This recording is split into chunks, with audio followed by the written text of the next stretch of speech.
두 번째 주제 발표는 연세대학교 빈곤문제 국제개발연구원에서 준비해 주셨습니다. 그 신상범 원장님을 자리로 모시도록 하겠습니다. 네, 큰 박수 부탁드립니다. 앞과 마찬가지로 발표 전선생님께서 30분 이내로 발표를 진행해 주시면 감사하겠습니다.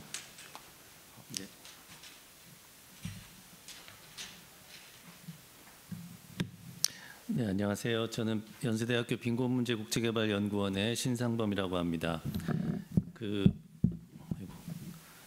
슬라이드가 많아가지고요. 저는 좀 빨리빨리 진행을 하겠습니다. 우선 발표 내용은 이렇게 리빙랩이란 게 뭔지를 소개하고, 그다음에 저것이 대학 교육에 어떻게 적용되는지, 그다음에 저걸 가지고 우리가 어떻게 사업을 하고 있는지, 뭐 요 세 가지 정도로 빨리빨리 소개를 해드리겠습니다.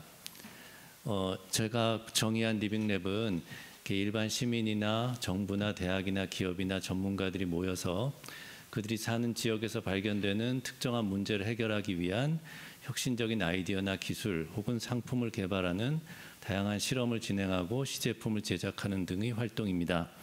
여기서 가장 중요한 단어를 하나 꼽으라고 하면 실험이라는 단어입니다. 리빙랩이 기존의 혁신적인 방식과 다른 것은 뭐 애드보킷 같은 이렇게 어떤 청원을 하는 방식도 아니고 얼반 플래닝처럼 계획을 하는 방식도 아닌 실험을 통한 문제 해결 방식이라고 할 수 있습니다.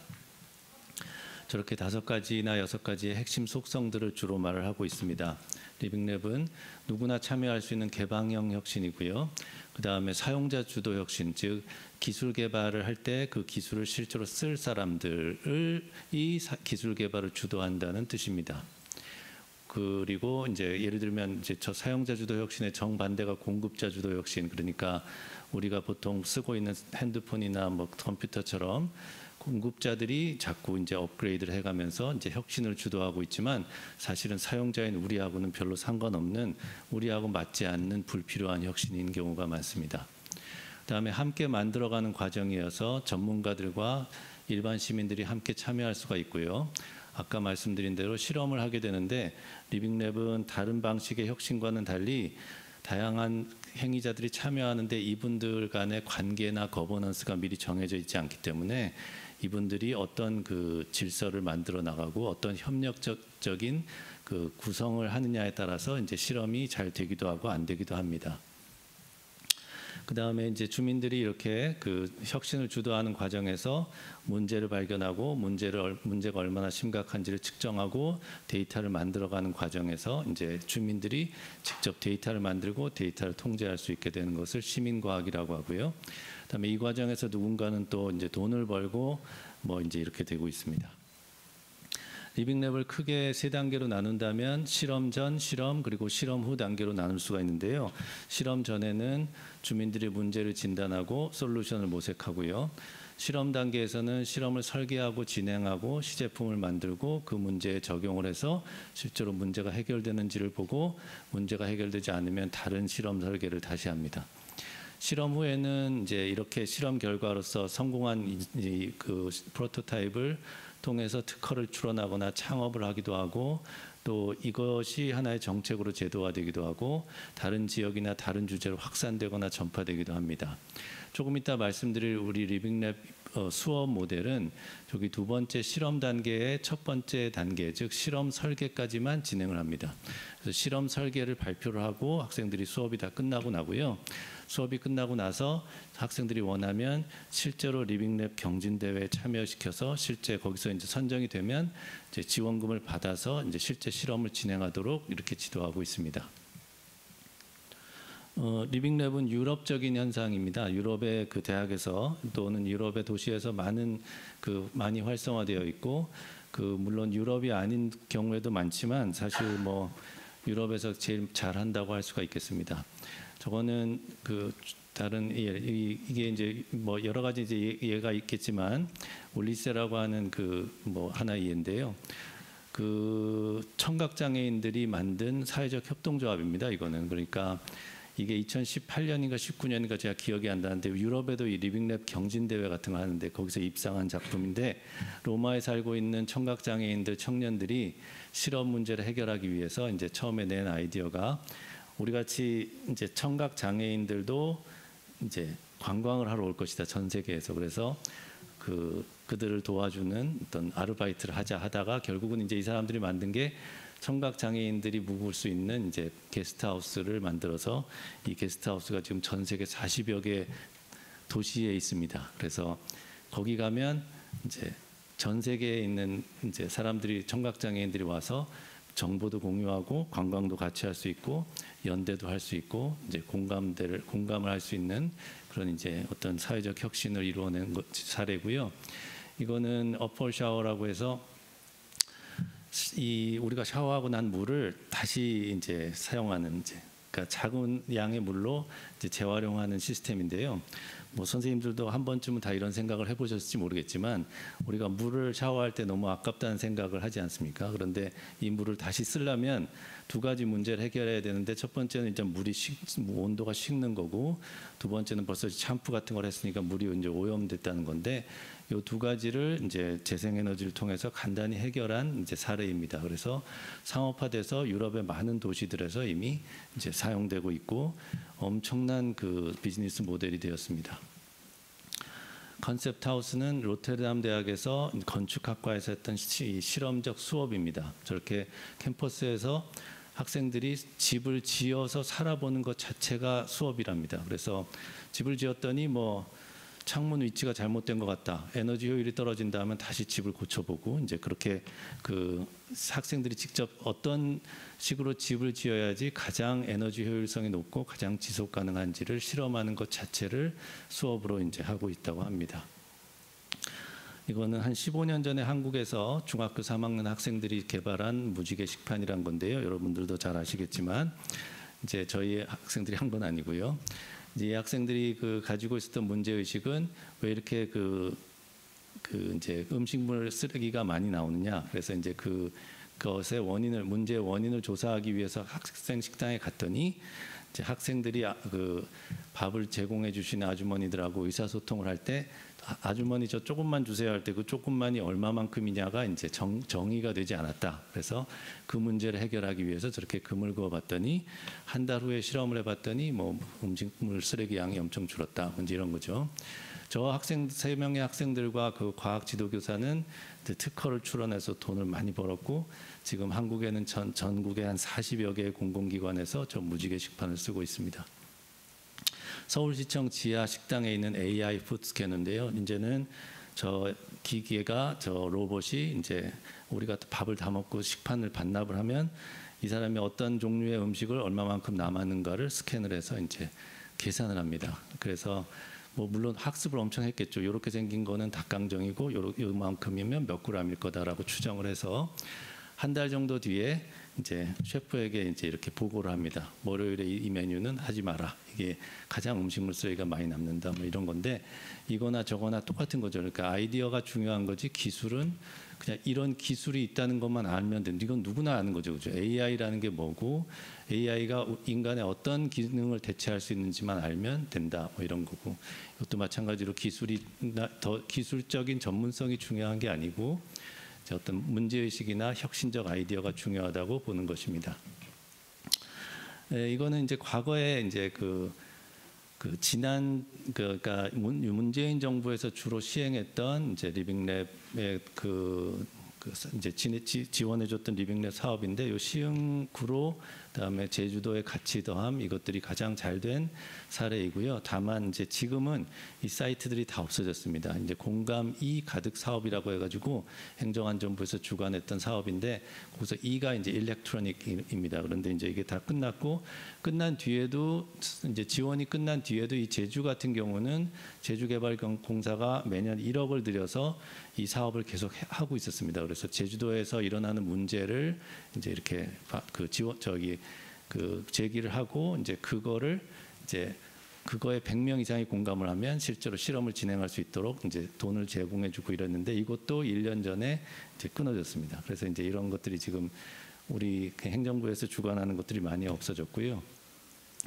여기는 가천대와 성남시가 했던 고령 친화 리빙랩인데 여기도 굉장히 성공한 사례입니다. 노인들의 의료기기를 만드는 회사들이 있는데요. 이 회사들이 노인들을 위한 의료기기를 만들 때 직접 노인들의 놀이터를 밑에 만들었어요. 그래서 노인들이 와서 차도 마시고 배드민턴도 치고 하면서 노인들에게 실제로 의료기기를 개발할 때 실증을 할 수 있는 뭐 이제 그런 사용자 주도 혁신을 주관한 거죠. 저것도 2019년도에 했던 사례인 걸로 제가 기억을 하는데 나주에서 했던 그 치매 노인 야간 배회 문제를 해결하기 위한 사례입니다. 그래서 이제 치매 노인들에게 비콘 하나씩 걸어주고 저렇게 포스트를 설치를 해가지고 야간에 이제 치매 노인들이 자다가 말고 이제 몽유병 환자처럼 걸어가지고 이제 마을을 이탈해서 이제 그 사고가 나는 경우도 많아서 그런 걸 이제 방지하기 위해서 이제 이렇게 비콘을 걸어주고 이제 이렇게 했던 그 사례고요. 저거는 나주 보건소에서 이제 나주시에서 정책으로 실제로 만들어서 2개 면에서 실험하던 것이 전체 면에서 다 실행되고 있습니다. 처음에는 비콘에다가 뭐 심박 측정이니 뭐 별의별 그 기능을 다 달아서 해줬는데 이제 그런 기능이 추가될 때마다 이제 배터리가 빨리 닳아가지고 배터리가 닳으면 할머니들이 그걸 다 버리셔가지고 이제 그런 기능도 다 없애고 아주 간단하게 만들어서 이렇게 성공을 하고 그랬다고 합니다. 예, 이제 이렇게 한국에서도 리빙랩이 많이 진행되고 있고요. 저희 연세대학교 저희 국제관계학과에서는 2020년도에 그 리빙랩 원주 리빙랩 연구센터를 만들어서 지금까지 이제 활동을 해오고 있습니다. 저기 보시는 장면이 이제 저희가 제일 먼저 했던 마스크 재활용 프로젝트인데 저게 이제 시그니처 프로그램처럼 돼가지고요. 저도 이제 지도 교수로서 뭐 방송에 되게 많이 나왔습니다. 그러니까 그 당시에 이제 마스크 폐기물 양이 너무 많이 늘어가지고요. 마스크를 쓴 것을 이제 잘 그 소독을 해가지고 방역을 한 뒤에 이제 플레이크로 저게 폴리프로필렌인데 이제 원래 있던 그 귓끈하고 이제 노즈 와이어는 폴리프로필렌이 아니기 때문에 그거를 제거하고 그다음에 이제 플레이크로 만들어서 이제 다양한 물품을 제작해 보는 활동을 했는데 이제 저 학생은 이제 2기의 학생인데 이제 돋보기 안경테를 만들었어요. 그래서 이게 전 세계 최초랍니다. 그런데 이제 폴리프로필렌으로 돋보기 안경을 만들면 이제 건강이나 뭐 안전상의 이유로 이제 테스트를 해야 된다고 해서 저기 지금 맨 왼쪽에 있는 사람이 이제 다비치 안경점이라는 회사에서 오신 분인데 저분이 이제 협조를 해주셔서 4개의 안전 진단을 통과해서 지금 원주시에 기부하고 건강보험공단이나 이제 심평원에서 이렇게 그 같이 협력을 해줘서 500개의 돋보기 안경을 독거 노인들에게 기증했던 사진입니다. 왜 안경테를 만들었냐면 코로나 때는 이제 은행이나 관공서에 그 비치되어 있는 돋보기 안경을 어르신들이 만지려고 하질 않으셔가지고 안경이 없는 노인들이 되게 불편하셔서 이제 그렇게 만들어봤고요. 저희 이제 활동을 했던 사진이고 이 학생들이 최초로 이제 그 강원 지역 혁신 플랫폼이라는 그 행정안전부가 주관한 리빙랩 경진대회에 마스크 재활용을 가지고 나갔던 학생이고 저게 저희들이 만들었던 안경테입니다. 이거는 한살림 협동조합하고 이제 그 협업을 해가지고 저희 학생들이 이제 밤에 영업이 끝난 뒤에 그 매장 하나를 다 그 털어가지고 냉동식품을 다 꺼내가지고 저희 패키징학과 교수님들하고 협업을 해서 불필요한 포장재가 있는지 없는지를 이제 검사하고 불필요한 포장재가 있다면 이제 그것이 이제 얼마나 줄일 수 있는가, 얼마나 플라스틱을 줄일 수 있는가를 이제 해봤던 프로젝트입니다. 아까 말씀드린 대로 리빙랩은 일반인들만으로는 안 되고 전문가들하고 반드시 협업을 해야 되는데 저희가 마침 이제 패키징학과 교수님들이 계셔가지고 이렇게 이제 협업을 할 수가 있었고요. 학생들은 굉장히 많은 문제를 제기를 했습니다. 이거는 불필요할 것 같다, 이거는 불필요할 것 같다 했는데 결국 이제 교수님들에 의하면 거의 학생들이 제기한 것의 90% 이상이 반드시 필요한 포장이었더라고요. 그리고 한 10% 정도를 이제 이제 개선할 수가 있었고요. 이제 개선은 이제 저희가 한살림하고 생협 2군데 조직에서 이렇게 실험을 했는데 한살림에서는 많이 개선이 안 됐어요. 저기는 그 생협에 비해서 굉장히 그 중앙 집중적인 조직이라서 저희 원주 한살림에서 어떻게 마음대로 할 수가 없었나 봐요. 그래서 하여튼 뭐 그렇게 됐습니다. 학생들이 이제 수업에서 했던 것뿐만 아니고 저희가 이제 원주 지속가능발전협의회와 협의해서 이렇게 이제 시민들과 함께 리빙랩 활동도 많이 했습니다. 저 실험은 2022년에 한 것 같은데요. 내게 만일 미세먼지 측정기가 주어진다면 이라는 제목으로 시민 참여단 40명을 모아가지고 저기 그림에 나온 게 이제 미세먼지 측정기인데요. 저게 한 선생님들이 약국에서 한 7, 8만 원 정도에 사실 수 있는 건데 미세먼지는 제가 이제 환경 기후 변화 에너지를 전공한 이제 사람인데 이제 굉장히 그 미묘 그 아주 그 센서티브 그 아주 그 되게 측정이 굉장히 그 어렵기 때문에 저 기계로 정확히 측정하기는 되게 힘들지만 대충 측정할 수는 있습니다. 그래서 어떤 분은 이제 지금 저 데이터는 뭐냐면 70대 남성분인데 이제 자전거를 사이클을 타시는데 내가 사이클을 아침에 타는 게 좋은지 점심에 타는 게 좋은지 저녁에 타는 게 가장 미세먼지를 덜 맡을 건지가 평소에 궁금했던 거예요. 그다음에 어떤 코스로 가야지 미세먼지를 덜 맡은지가 이제 궁금하다 해서 자기가 한 달 동안 여기저기 다녀보면서 측정한 데이터를 만들어 본 경우고요. 어떤 사람은 뭐 스푸키라는 식물이 있는데 이게 진짜 미세먼지를 흡수하는지 아는지를 한 방에다가는 스푸키를 놓고 한 방에다가는 안 놓고 뭐 해보고 싶다 해서 이제 다양한 40개의 실험을 해서 시민들 스스로가 세 달 동안 이제 이런 리빙랩 활동을 체험해 본 것입니다. 다양한 이제 주민 활동을 했고요. 이제부터 말씀드릴 것은 이제 수업 사례입니다. 저런 리빙랩 활동을 이제 해오다가 제가 이제 개인적으로 이것을 수업에 적용을 했습니다. 제가 적용한 수업은 저렇게 두 개인데요. 자원환경과 국제관계란 수업인데 저것은 이제 저희 국제정치학에서 아주 전형적인 지구환경정치학 수업입니다. 제가 전공하고 있는 수업이고요.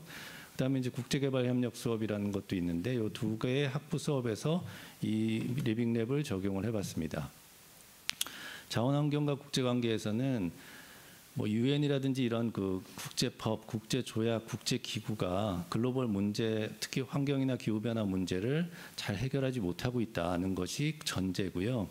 그렇다면 각 로컬의 맥락에 맞게 그 글로벌 문제를 해결해 보자. 그래서 우리가 살고 있는 지역에서 플라스틱 문제, 뭐 환경 문제를 어떤 문제가 얼마나 심각하고 이제 그 문제를 어떻게 해결할 수 있는지를 해보자는 게 이제 리빙랩 활동이고요. 그다음에 개발협력의 글로벌 거버넌스에서는 이제 마찬가지로 우리가 했던 원조 효과성이나 뭐 이제 원조 분쇄, 파쇄와 뭐 이런 캐캐묵은 이런 그 문제들을 해결하기 위해서 새로운 이제 어떤 개발도상국의 그 로컬과 우리 그 수원국의 로컬, 공여국의 로컬이 만나는 이제 이런 어떤 프로젝트를 해보자는 게 이제 저희들의 취지였습니다. 이렇게 지역 문제를 먼저 진단을 하고 학생들이 솔루션을 모색하고 실험 설계를 진행하는데 실험 설계까지만 하고 수업은 마치고요. 수업이 끝나고 나서도 더 진짜로 해보고 싶은 학생이 있다면 이제 아까 말씀드린 행안부나 뭐 여러 군데에서 진행되는 리빙랩 경진대회에 자신들이 참여해서 실제 실험비를 뭐 1,000만 원, 2,000만 원씩 진행받아서 하고 있습니다.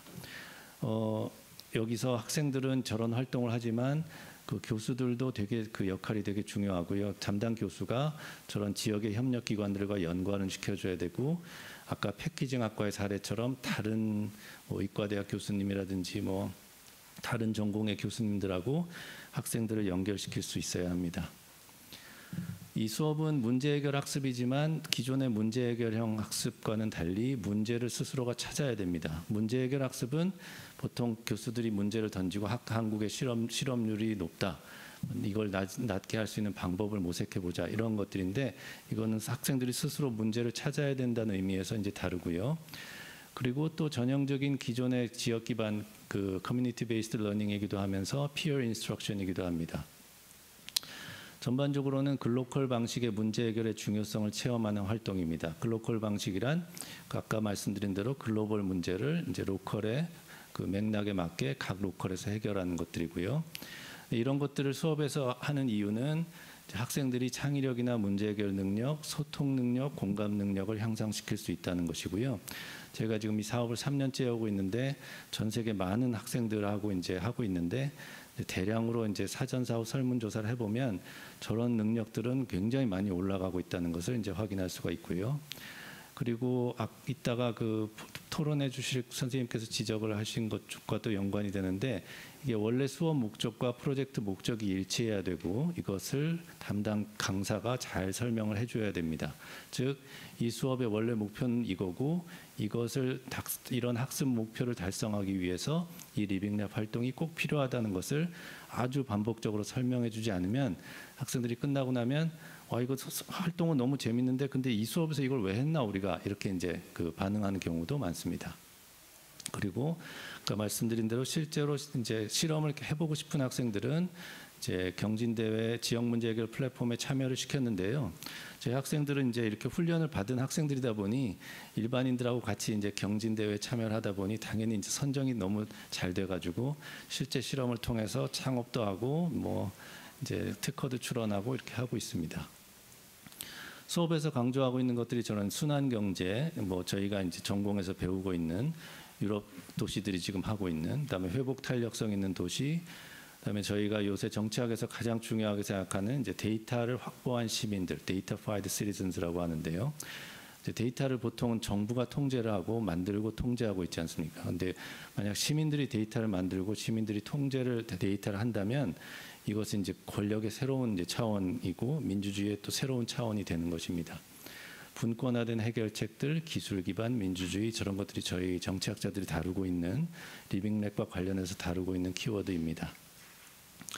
강사의 역할, 이게 이제 아까 그 토론자께서 지적해 주신 것들과 연관이 될 수 있을 것 같은데요. 수업의 목표와 리빙랩 활동의 목표를 명확히 설명해야 되고 조별 발표 완료 후에 이걸 다시 반복적으로 설명해야 되고요. 학생들이 지역에서 문제를 찾도록 안내해야 됩니다. 가장 중요한 게 가장 학생들이 싫어하는 게 이겁니다. 뭐 어떤 학생들은 AI에다 물어봐요. 우리 지역의 문제가 뭐야라고 물어보는 학생도 있고요.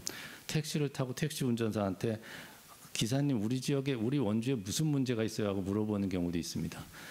저도 마찬가지지만 대부분의 학생들은 자기가 살고 있는 지역에 별 관심도 없고 자기 옆집에서 어떤 문제가 일어나고 있는지 공동체가 얼마나 건강한지 이런 문제에 관심 별로 없습니다. 그래서 이거를 제일 힘들어합니다, 사실. 저 활동은 이제 그려드림이라는 프로젝트인데요. 독거 노인들의 우울증 문제를 해결하기 위해서 이제 학생들이 이제 일주일에 한 번씩 찾아가서 할머니 할아버지들의 일주일 생활을 그림으로 그려드려 가지고 그거를 PDF 파일로 만들어서 가족들한테 쏴주는 활동을 3개월간 하고 이제 그렸을 때 노인들의 우울증 수치가 개선되는지를 이제 실험했던 이제 실험인데요. 저렇게 실험 계획을 해서 이제 원주에 이제 그 그림책 도시라는 협동조합이 있어서 거기서 학생들이 이틀간 그림을 그리는 훈련을 받아가지고 갔는데 막상 갔더니 노인들의 대부분이 다 내가 그리고 싶다고 해가지고 학생들이 그리는 실험에서 노인들이 그리는 실험으로 그 변경을 해서 이제 저렇게 활동을 해본 것입니다. 우울증 수치가 개선은 됐는데 처음 시작했을 때 우울증 수치가 그렇게 되게 높지가 않으셨어요. 그래서 별로 우울하지 않은 분들이 오셨어요. 그래가지고 많은 개선은 안 됐지만 학생들이 이제 좋은 경험을 했고 노인들이 그리신 그림들을 저렇게 이제 굿즈로 만들어가지고 저희가 이게 이제 그 지역혁신 플랫폼에서 지원을 받은 과제이다 보니 이제 뭐 이렇게 판매는 할 수 없었지만 가족분들이 너무 좋아하셨고요. 우산을 수리해보는 활동입니다. 이거는 그래서 이제 우산을 다 집에 그 부서진 우산들이 다 있으시죠, 그죠? 그런데 우산은 분리수거가 거의 불가능하죠. 너무 다른 재질로 돼 있어가지고 그래서 우산을 고쳐보자 했는데 저희 원주에서 우산 고치는 아저씨들이 선생님들이 다 은퇴하셔가지고. 은퇴하신 분 중에 한 분을 한 달 만에 찾았어요, 저희가. 그래서 이분이 한 달 동안 60몇 개를 고치셨어요. 그래서 이분이 60몇 개를 고치셨으면 제가 60몇 개를 새로 생산하지 않아도 되니까 우산 60몇 개를 생산하는 데 들어갔던 뭐 탄소 배출이라든지 플라스틱이라든지 이런 것들을 계산을 해서 학생들이 이제 이렇게 뭐 활동을 했던 사진이고 저거는 이제 증상 뭐 외국인 학생들이 이제 약국을 갈 때 이제 소통이 안 돼가지고 저는 증상 안내판을 해봤는데 저 학생들은 저걸 이제 기계로 앱으로 만들어가지고 영국의 그 캠브리지의 창업 경진대회까지 나가가지고 뭐 탈락은 했지만 되게 좋은 경험을 했고요. 원주 시내에 폐지를 주워서 살아가는 분들이 150명 정도가 계시다고 하는데요. 이분들의 동선을 최적화해주는 실험을 해봤습니다. 그러니까 그 GPS, 핸드폰에 GPS가 있으니까 동선이 추적이 가능하고, 그다음에 가슴에 액션 카메라를 달아서 어느 지점에서 얼마나 주무시는지를 한 달 동안 저희가 체크를 해가지고 가장 안전한 길로, 가장 효과적이고 최적화된 길로 이제 개인마다 제시를 해줬는데 다 못했으니까 저희가 한 10명 정도를 선정해서 했고요. 또 다 수거하고 나면 이제 이거를 파는 그 폐기소가 있는데, 그 고물상이죠. 고물상이 원주에 4군데가 있는데 각자 자기가 이제 집에서 떠나서 어느 고물상에 파는지를 계산을 해서 최적화된 동선을 이제 마련하는 실험이었습니다. 이슬람 학생들이 와서 어떤 그 메뉴에 돼지고기가 들어가는지 모르겠다고 해서 돼지 머리 스티커를 하나 붙여줬더니 뭐 학생들한테 물어봤더니 되게 반응이 좋더라. 뭐 이제 이런 간단한 실험도 해봤고, 시각장애인 사람들이 이제 옷을 어떻게 구분하느냐를 저렇게 4가지 방식으로 나누어서 고무 라벨, 무슨 NFC 방식 QR코드 하고, 이제 저것은 저희가 잘 아는 굉장히 유명한 그 의류 회사에 저런 거를 제안을 실제로 해보기도 했는데 뭐 성사는 안 됐습니다만, 이거는 실험을 하진 않았지만 전 세계 K-팝 그 쓰레기가 엄청 많다고 합니다.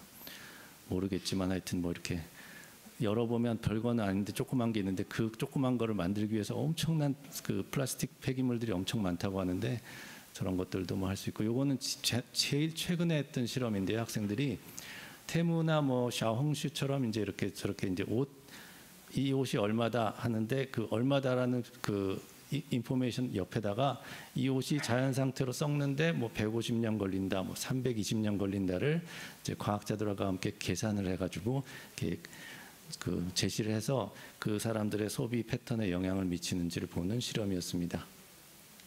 이거는 이제 이렇게 이제 이런 그 리빙랩 활동을 할 거고, 이제 이런 그 것들을 했고요.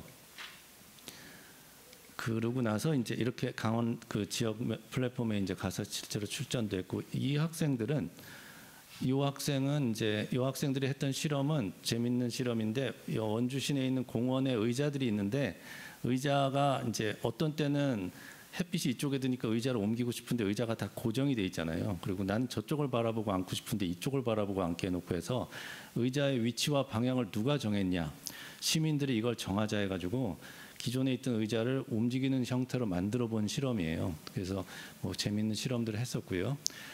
여기 지금부터 3분 남았는데 지금부터 말씀드릴 게 저희 사업인데, 저희가 이런 경험을 가지고 교육부 사업을 했는데, 이제 탑다운이긴 하지만 저희는 이제 본 사업으로 이제 뭐 조성식 교수님처럼 이제 수시 과제들 저희가 열심히 하고 있지는 않아서 맨날 구사리만 먹고 있는데, 수시 과제도 열심히 하고는 있습니다만은 요거를 가지고 이 모델을 개발도상국과 이제 공유하는 사업을 하고 있습니다. 그래서 이제 교육 국제화의 어떤 모델을 제시하는 건데, 그냥 개발도상국의 대학을 찾아간 게 아니고 저희 연구원이 하고 있는 ODA 사업의 사업지에 소재하고 있는 대학으로 먼저 갔습니다. 사업지들은 다 시골이니까 좋은 대학들이 아닌데, 그래서 이런저런 베트남의 딴짜오 대학 같은 경우는 뚜엔꽝이라는 북부에 있는 성에 있는 굉장히 이제 되게 이제 낮은 대학, 낙후된 지역에 있는 대학인데, 저희가 지금 사업을 3년째 하면서 이 대학의 굉장한 교육 혁신을 이제 이루어내고 있고요. 르완다에 있는 그 대학도 마찬가지고, 이런 대학들 말고, 그래서 이제 저희가 하고 있는 사업은 이제 이런 수업 그 모형을 그쪽에서도 해보고 서로 이제 공유를 해보고 뭐 이제 서로 협력적인 해결책도 모색해보는 그런 활동입니다. 하다 보니까 이제 선진국 대학들도 같이 하자는 게 많아서 지금은 이제 많은 선진국 대학들도 같이 하고 있고, 개발도상국 대학 중에서도 여기는 안 나왔는데 그 태국의 마히돌 대학교라든지 저기 있는 자카르타 UGM 같은 대학들은 이제 그 나라에서 가장 좋은 대학들 중에 하나인데, 지금 이제 저희 모델이 이제 전국적으로 전 세계적으로 유명해져 가지고 파트너들이 점점 늘어나고 있습니다. 그래서 이제 상대국 프로젝트의 과정과 결과를 학생들이 이해하고, 이제 이 과정에서 만약에 같은 플라스틱 문제를 이제 우리 학생들과 루안다 학생들이 제기를 했는데 솔루션이 다르게 나왔다 그러면 이 솔루션이 다르게 나오는 사회적, 경제적, 정치적, 문화적 요인들이 뭔가 이것을 이제 탐색을 하는 이런 이제 활동들을 하고 있습니다. 교육 협력 목적 및 기대 효과는 뭐 그냥 세계 시민 뭐 저런 거고요. 이래서 이 City Within the City라는 저런 그 홈페이지 cwc연세.com에서 저희 지금 이제 활동 결과가 한 지금 150개 정도가 되는데요. 150개 정도 되는 활동 결과를 이제 영문 자막을 붙여서 동영상으로 다 만들어놨습니다. 그래서 저기 보시면 다 보실 수가 있고요. 그 다음에 요거는 저희가 이거를 교환학생 제도에 도입을 해가지고 캠퍼스 아시아에서라는 에임즈 프로그램이라는 걸 하고 있는데 저희가 교환학생을 가면 그 학교에서 반드시 리빙랩 수업을 하나씩 듣게끔 해놨습니다. 지금 2학기째 하고 있는데 그래서 왜 그 학교에 굳이 그 장소에 가서 수업을 배워야 하는지 왜 교육을 받아야 하는지에 대한 이유를 이제 지역 문제 해결 탐구 및 해결이라는 그런 방식대로 이제 이제 시간이 다 됐네요. 그래서 이제 그 미네르바 대학식 이제 3자 교환 학생 제도도 하고 있고 그러고요. 연구도 하고 같이 하고 있습니다. 그래서 향후에는 이제 저희가 이제 라이즈 사업이나 뭐 글로컬 대학 30이라든지 이런 사업하고 연계해 가지고 이런 그 네트워크를 확장할 계획입니다. 마지막으로 하나 말씀드리면 리빙랩에 이제 저런 차원들이 있어요. 기술적 차원, 사회적인 차원, 이게 하나의 사회 운동이기도 하고 사회 변혁을 위한 운동이기도 하고요. 문화적 디멘션도 있습니다. 이게 서구에서와 이제 동아시아에서는 되게 다르게 나타납니다. 국가주도적인 산업화를 했던. 그다음에 아까 말씀드린 대로 이게 우리나라에서는 유럽보다는 훨씬 더 돈을 버는 그거가 덜 중요하게 공익적 측면이 훨씬 강조되지만 사실은 유럽에서는 아무리 좋은 솔루션이 나오고 아무리 적합해도 그 과정에서 누가 돈을 못 번다 그러면 활동을 안 하는 경우도 되게 많습니다. 마지막으로 제가 주목하고 있는 게 저 정치적인 차원입니다. 이게 정치를 얼마나 바꿀 수 있느냐, 시민사회의 역량을 얼마나 강화할 수 있느냐가 제 관심사입니다. 네, 이상으로 마치겠습니다.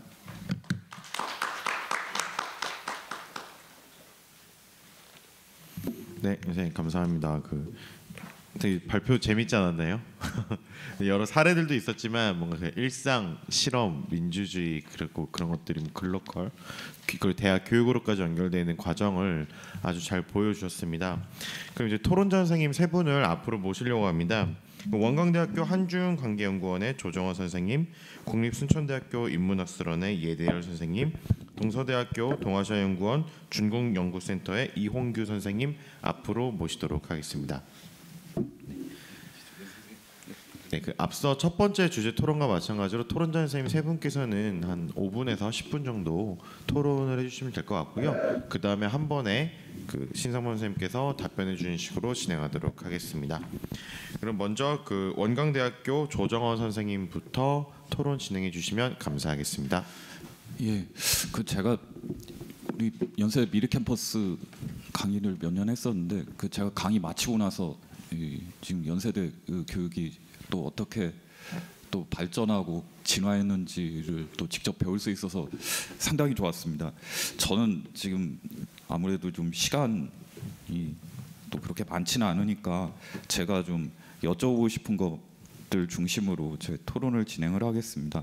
우선 이 리빙랩 교육을 좀 제대로 하려면 아무래도 저는 이번 발표를 들으면서도 좀 느낀 게 결국엔 이 재원을 어떻게 마련하냐인 것 같습니다. 사실 연세대는 이제 이런 문제 해결형 교육 관련해서 신촌 캠퍼스의 경우도 PBL이 굉장히 또 잘 돼 있고 그 관련된 지원금도 있고 미래 캠퍼스도 그런 문제 해결형 교육에 있어서 또 학교에서 또 투자도 하시는 걸로 알고 있는데 지금 그 외에 다른 재원들 특히 이제 아까 말씀하신 이제 지방자치단체에서 운영하는 기관들 같은 경우에는 이런 교육과 관련해서 좀 어떻게 좀 지원을 해주시는지 그게 궁금합니다. 사실 저희 대학도 이제 이런 리빙랩 교육을 좀 더 활성화하려면 아무래도 좀 지자체의 그런 재정적인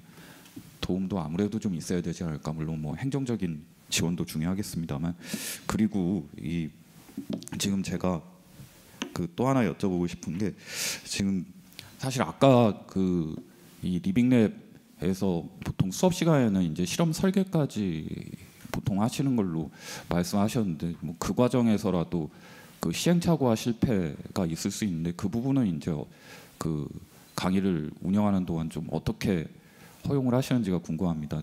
물론 잘 되는 경우들도 있겠지만 아무래도 처음 해보는 학생들은 그런 시행착오나 실패가 있게 마련인데 이제 수업 시간에 그 과정에서 또 어떤 걸 배우게 되는지도 좀 궁금합니다. 또 그걸 이제 사례별로 좀 수정하고 보완할 시간이 있는 경우도 있는지 궁금하고요. 그리고 마지막으로 이제 리빙랩 교육의 국제화 관련해서 지금 연세대가 굉장히 잘 하고 계시는데 지금 우리나라 대학들의 인문사회 계열 전공에서 이런 리빙랩 교육의 국제화 관련해서 어떤 주도적인 역할을 할 수 있을까? 그거 관련해서 좀 저희 신 교수님 고견을 좀 듣고 싶습니다. 사실 이제 아까 말씀하신 그런 국제화 사례들 같은 경우도 이제 학생들, 유학생들 저희도 이제 유치하려면 아무래도 좀 연계해서 해야 될 부분이기도 하겠는데 또 그것과 연계해서 좀 이제 할 수 있는 게 뭐가 있을까가 좀 궁금하기도 합니다. 이상입니다. 네, 선생님 감사합니다. 네, 다음 두 번째로 순천대 인문학술원의 예대열 선생님 토론 진행해 주시면 감사하겠습니다. 예, 안녕하세요. 토론을 맡은 순천대 인문학술원의 예대열입니다.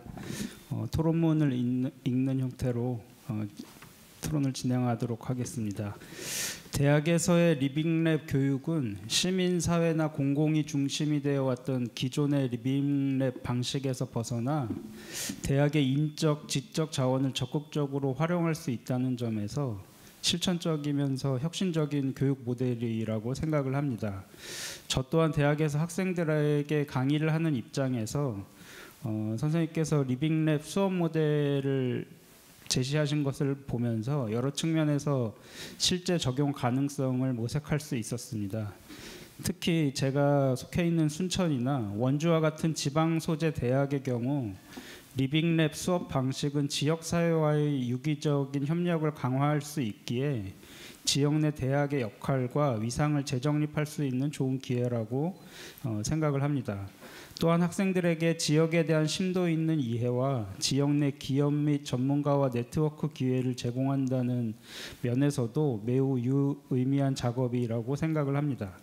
제가 전공하고 있는 한국 현대사와 같은 인문학 분야에서도 리빙랩 방식의 도입 가능성은 충분히 존재한다고 생각을 합니다. 예를 들어서 제주 같은 경우에는 다크투어라는 시민단체가 주도가 되어서 4.3 유적지를 공유하는 웹 지도 프로그램을 현재 운영하고 있습니다. 순천과 같은 경우에도 여순 11구 사건과 관련해서 역사 유적지 표시와 설명, SNS를 활용한 위치 정보 공유, 관련 자료 아카이빙 등의 작업도 충분히 리빙랩 방식으로 진행할 수 있을 것 같다는 생각을 했습니다. 이런 점에서 이제 여러 가지 시사점을 얻었고요.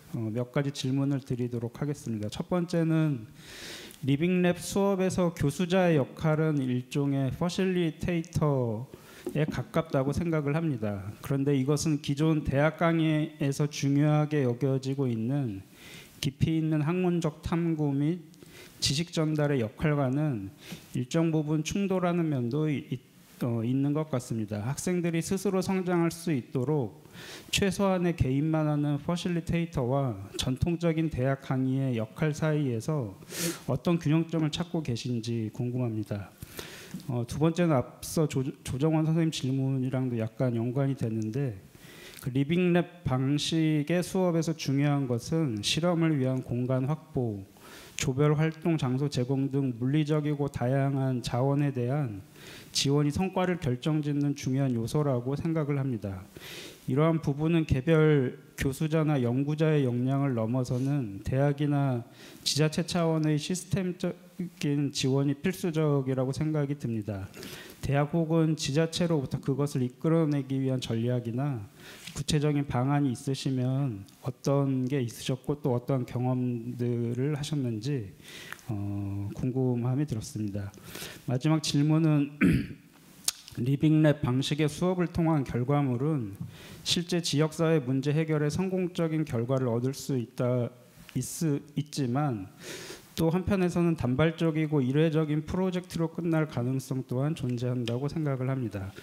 리빙랩 프로젝트의 지속 가능성 확보와 지역사회와의 협력을 유지하기 위해서 대학과 지역사회 간의 어떤 형태의 네트워크 구축이나 협력 모델을 고민할 수 있는지도 궁금함이 들었습니다. 예, 이상 토론을 마치도록 하겠습니다. 네, 감사합니다. 다음으로 동서대학교 동아시아연구원의 이홍규 선생님 토론 부탁드립니다. 네, 저는 부산의 동서대학교 중국연구센터의 이홍규라고 합니다. 사실은 우리 신상범 교수님 오늘 이 발표를 하신다는 얘기 듣고 되게 반가웠습니다. 왜냐하면 사실 신상범 교수님도 저는 현대중국 연구자인데요. 우리 신상범 교수님도 그 현대중국 그 정치를 그 환경정치 차원에서 연구를 하셨었고, 그래서 다른 모임에서 한 20년, 한 15년 전에 뵀었나요? 그때 처음 몇 번 뵙고 되게 많은 배움을 얻었었는데, 이렇게 한 15년 정도 후에 이렇게 뵙게 돼서 너무 개인적으로 반가웠고요. 사실은 그 리빙랩이라고 하는 이 문제와 관련해서 여러 가지 뭐 지역과의 문제라든지 또 교수자의 문제라든지 이런 그 리빙랩 자체에 대한 문제는 우리 두 선생님께서, 앞에 두 토론자 선생님께서 아주 좋은 질문들을 해주셨기 때문에 제가 그걸 중복할 필요는 없을 것 같다는 생각이 들어서 저는 좀 엉뚱한 토론을 좀 한번 해보려고 합니다. 저는 이제 동서대학교 중국연구센터의 연구 책임자를 맡고 있기도 하지만 제가 속해 있는 과는 동서대학교 캠퍼스 아시아학과, 캠퍼스 아시아 프로그램을 하는 학과고, 그 학과에서 하는 캠퍼스 아시아 프로그램은 한중일 학생들이 한중일 언어를 함께 배우면서 동아시아의 역사와 문화를 같이 그런 공부하는 그런 학과입니다. 그래서 일본의 리츠메이칸하고 중국의 광동외대 학생들이 2학년, 3학년 때는 와서 제 수업을 듣는데요. 제가 이 얘기를 왜 꺼내냐면 사실은 이 동아시아의 협력의 문제, 그다음에 뭐 우리가 동아시아 공동체라고 하는 것들을 한때 상당히 지향했던 적이 있었는데, 지금은 제가 여기 토론문에는 구구절절하게 썼는데 제가 간단히 말씀을 드리자면, 이제는 미중 간의 뭐 이른바 신냉전이라는 의미로 지금 뭐 미국과 중국 사이에 어느 줄을 설 것이냐라고 하는 것이 아주 현실이 돼버렸잖아요. 그래서 저희 학과는 어떻게 보면은 그 동아시아 협력이나 동아시아 공동체를 만들려고 하는 그런 정신에서 그런 한중일 언어를 같이 배우고 동아시아의 역사 문화를 같이 공부하는 그런 학과이기 때문에 상당히 이러한 이런 신냉전의 분위기가 상당히 뼈아프게 느껴집니다. 뭐 아시다시피 특히 우리 한국의 입장에서 보면 동아시아가 분단이 되어 있을 때는 한국이 상당히 어려움에 빠져 있었는데, 탈냉전 이후에 한국도 또 뭐 중국도 일본도 다 함께 발전했던 그런 경험을 가지고 있기 때문에 저는 이 동아시아의 신냉전이 와서는 절대로 안 된다라고 생각을 하고, 그래서 제가 이제 우리 학과에서 제가 하는 수업이 하나 있는데 동아시아 지역 세미나라는 수업인데, 그 수업에서는 제가 어떻게 수업을 진행하냐면 중국 학생들한테는 센카쿠 열도가 일본 영토다라는 주장을 하게 하고, 일본 학생들한테는 띠아오이다오가 중국 영토다라는 주장을 서로 반대의 입장에서 하게 합니다.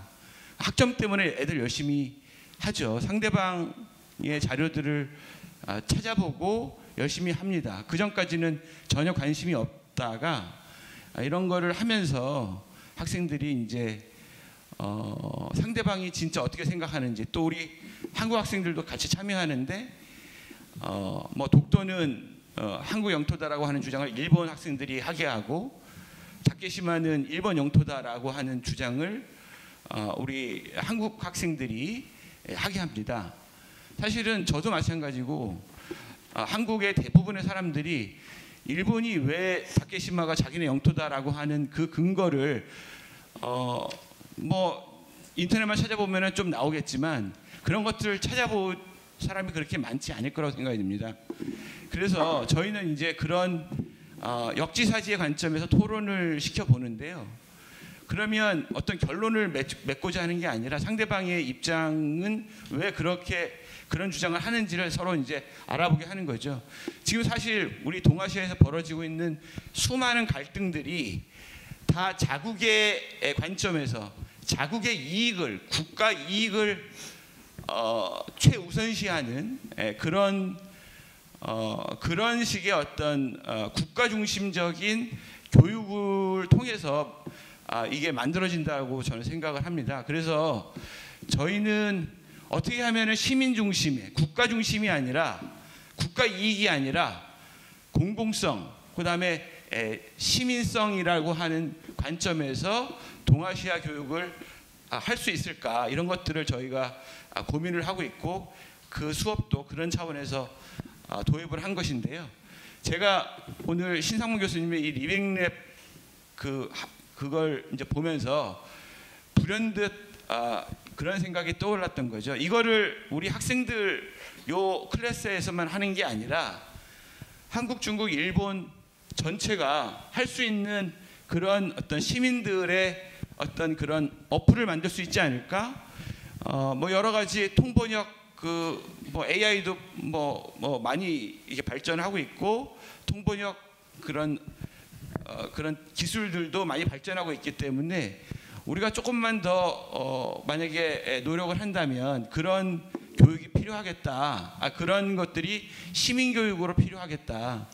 그런 시민들이 만들어질 수 있겠다라고 하는 제가 그런 엉뚱한 상상을 해봤고, 사실은 이 우리 신상범 교수님께서도 제가 알기로는 이 동아시아의 협력과 이런 동아시아 공동체를 지향하시는 분을 알고 있는데, 뭐 좀 이런 것들을 동아시아 차원에서 이 리빙랩으로 할 수 있는 어떤 그런 방안은 없는지, 그런 얘기도 한번 여쭤보고 싶었고, 또 이제 제가 지금 중국연구센터 연구 책임자로 하고 있는 연구 과제가 동아시아의 서발터니티와 시민성이라는 주제입니다. 그러니까 실제 시민인데도 시민으로 인정받지 못하는 존재들, 중국에서는 뭐 농민공도 있을 수가 있고, 일본에서는 자이니치도 있고, 한국의 화교도 있고, 뭐 이주민도 있고, 사실은 그런 존재들, 뭐 장애인도 있고, 이게 동시대적으로 발생되고 있는데, 이 문제들을 그들이 시민임에도 불구하고 그들의 입장에서 시민으로 이렇게 만들어지지 않은 그런 하드웨어라든지 담론이라든지 이런 것들이 너무 많기 때문에 이 문제들을 우리가 어떻게든 연구를 해가지고 뭔가 모티브를 만들어야 되겠다라고 저희가 이제 연구를 시작했던 건데, 어떻게 보면은 그런 관점에서 보면 동아시아의 서발터니티라고 볼 수 있는 존재들을 시민으로 실제 그들이 가지고 있는 실제 권리들을 제대로 구현할 수 있도록 만드는 어떤 여러 가지 리빙랩들을 우리가 만들 수 있지 않을까, 이런 생각이 들어서, 사실은 저희가 올 2월 달에 대만의 까오슝을 방문했는데, 대만의 까오슝에 여러 시민단체들을 좀 방문했었습니다. 그래서 그 시민단체 가운데 그 까오슝은 대만 남쪽에 있어가지고 동남아 이주민들이 많습니다. 근데 우리랑 다른 거는 이 대만의 그 이주민 단체들은 그 우리처럼 한국인으로 뭐 동화해야 한다든지 이런 식의 컨셉이 아닙니다. 그러니까 그냥 대만 사회의 한 일원으로 같이 이렇게 뭐라고 할까 공존한다고 할까요? 왜냐하면 대만이라는 나라의 정체성 자체가 원래부터 되게 다양한 존재들로 이렇게 구성이 되어 있기 때문에 동남아의 이주민들에 대해서도 그런 또 새로운 구성으로 이렇게 받아들이는 그런 모습들을 저희들이 이제 그런 이주민 시민단체에 가서 배웠는데 거기에 여러 가지 리빙랩과 유사한 여러 가지 활동들이 좀 있었습니다. 그래서 우리 한국에서는 앞으로 그런 다문화 가족 이런 식의 분위기가 많은데 사실은 그거는 한국 중심적인 해석이 많아서 이것들을 어떻게 하면 공존하는 그런 새로운 그런 어떤 한국의 정체성을 다양한 이주민들이 함께 공존하는 그런 것으로 만들 수 있지 않을까? 이런 것들을 저희들이 배워왔는데 우리 신상범 교수님께서 그런 부분에 대해서도 리빙랩으로 좀 한번 이렇게 얘기를 해주실 부분이 있으면 좀 얘기를 듣고 싶습니다. 네, 감사합니다. 네, 감사합니다. 저희 인문사회통합성과학생센터에서는 오늘 5가지 위기 주제를 다루고 있는데 사실 저희가 다중위기라는 표현을 사용하는 이유는 각각의 위기가 따로 떨어져 있는 것이 아니고 모두 연관되어 있다라는 의미에서 쓰고 있습니다. 오늘 신상범 선생님께서 특히 글로컬의 관점에서 이제 리빙랩을 이야기해 주시면서 특히 국제관계라는 게 단순히 외교 관계가 아니고 이런 일상에서의 문제, 또 글로벌과 로컬의 문제까지 다뤄주고 계시고 그 이제 토론도 그런 식으로 진행이 된 것 같습니다. 그래서 앞에 두 선생님께서는 실제 교육 현장에서 로컬에서 실제로 이 리빙랩이 어떻게 운영될 수 있는지 또 교수자 역할이 무엇인지 대해서 이야기해 주셨고 마지막으로 이제 이용규 선생님께서는 글로벌로서 또 지역으로서 동아시아에서 리빙랩이 어떤 역할을 할 수 있는지에 대한 좀 질문을 해주셨습니다. 여기에 대해서 이제 신상범 선생님께서 좀 간단하게 이제 코멘트 답변해 주시면 좋을 것 같습니다. 네, 감사합니다. 제가 이 PPT를 보내드렸는데 보시다시피 PPT가 글자는 별로 없고 다 그림이나 사진들 뿐인데 이걸 어떻게 알아들으시고 세 분이 이렇게 코멘트를 미리 써주셨는지 정말 너무 감사드리고 그리고 이 세 분은 사실 다 중국 전문가이시고 동아시아 전문가이시고 이 세 분들은 제가 자주 뵙지는 못하지만 이제 제가 저는 아직도 중국 정치 수업을 하고 있기 때문에 수업에서 이 세 분의 글을 학생들한테 읽히고 있고 아주 평소에 존경하는 학자들이신데 이렇게 토론해 주셔서 너무 감사드리고요. 짧게 지금 시간이 없으니까 짧게 말씀을 드리면 과거에는 저희가 이제 저기를 이제 링크 플러스 사업 같은 걸 하면서 이제 한마디로 말해서 좀 숨은 돈들이 많아서 돈을 이제 그렇게 많이 활용을 했고 또 이런 사업들은 점점 더 많아지고 라이즈 사업이라든지 글로컬 대학이라든지 이런 것들은 이제 성과를 내야 되는 사업들이 많아지다 보니까 이런 사업단의 입장에서 보면 저처럼 제가 제 돈을 들여서 이렇게 자발적으로 이런 거를 하는 사람이 너무 고마워합니다. 그래서 이런 사람들은 제 실적을 갖다 써야 되기 때문에 저한테 찾아와서 지원을 많이 해주고 저희가 홈페이지 제작이라든지 처음에 이런 거 지원을 많이 받았었고요. 그래서 재원이 중요한 게 아니고 하겠다는 사람이 없어요. 제가 제 학과의 이제 후배 교수들에게도 이런 걸 같이 해봐라 그러는데 단 한 사람도 절대 하지 않고 자기 공부만 열심히 하고 있습니다. 그래서 이거는 돈보다는 이제 굉장히 힘도 많이 들고 시간도 많이 들고 하는데 좀 저처럼 이제 논문 실적을 내야 되는 부담이 없는 나이 든 사람들이 하면은 좋을 것 같다는 생각이 들고, 그러니까 조정원 교수님께서 중요한 말씀을 해주셨는데 실험이 실패하는 경우도 요새는 다 이제 웬만하면 다 이렇게 실적을 이제 어느 정도 인정을 해줄 수 있는 이제 유연성이 이제 확보가 됐습니다. 그래서 그런 것들을 좀 주관자 측에서 학생들이 실험하다 실패를 해도 그 실패한 결과를 낼 수 있도록 해주는 그렇게 많이 사정이 많이 좋아졌고요.